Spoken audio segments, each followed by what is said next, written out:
கன்னியாகுமரி மாவட்டம் நாகர்கோவில் அருகே உள்ள லெமூர் கடற்கரையில் திடீரென கடல் சீற்றம் ஏற்பட்டு சுமார் 200 மீட்டருக்கு கடல் நீர் உட்புகுந்ததால் பரபரப்பு ஏற்பட்டது.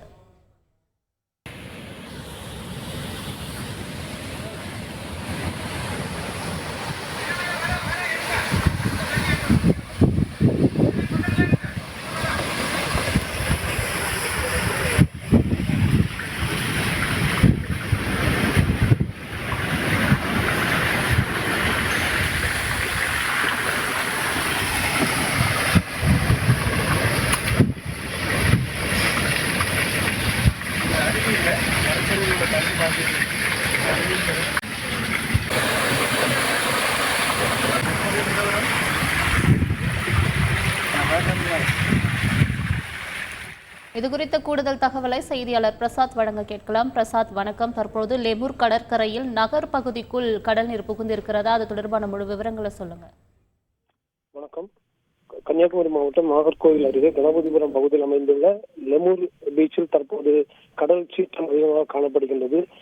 சீற்றமான அலைகளால் கடலில் இருந்து 200 மீட்டர் தூரத்திற்கு கடல் நீர் புகுந்துள்ளது. இதனால் எந்தவித பாதிப்பு இல்லை. அதற்கு காரணம் ஏற்கனவே தமிழகம் மற்றும் கேரளாவில் இன்று வரை கடல் சீற்றம் அதிகமாக இருக்கும் என 2 நாட்களுக்கு முன்பு தேசிய பெருங்கடல் தகவல் சேவை மையம் மற்றும் தேசிய பேரிடர் மேலாண்மை ஆணையம் எச்சரிக்கை விடுத்திருந்தது. அதையொட்டி 35 கிலோமீட்டர் முதல் 45 கிலோமீட்டர் வேகம் வரை அலை சீற்றமாக காணப்படும் என்பதால் கன்னியாகுமரி மாவட்டத்தில் உள்ள கடற்கரை பகுதிகளுக்கு சுற்றுலா பயணிகளோ யாரும் அங்கு செல்ல வேண்டாம் என மாவட்ட ஆட்சியர் அழகிமேன எச்சரிக்கை விடுத்திருந்தனர். அதற்கு மேலாக மீனவர்கள் கடலுக்கு செல்ல வேண்டாம் என எச்சரிக்கைப்படுத்தப்பட்டது. இதனால் கடலில் யாரும் செல்லவில்லை. அதனால் இந்த லெமூர் கடற்கரை பகுதியிலும் யாரும் இல்லாத சூழல் உள்ளது.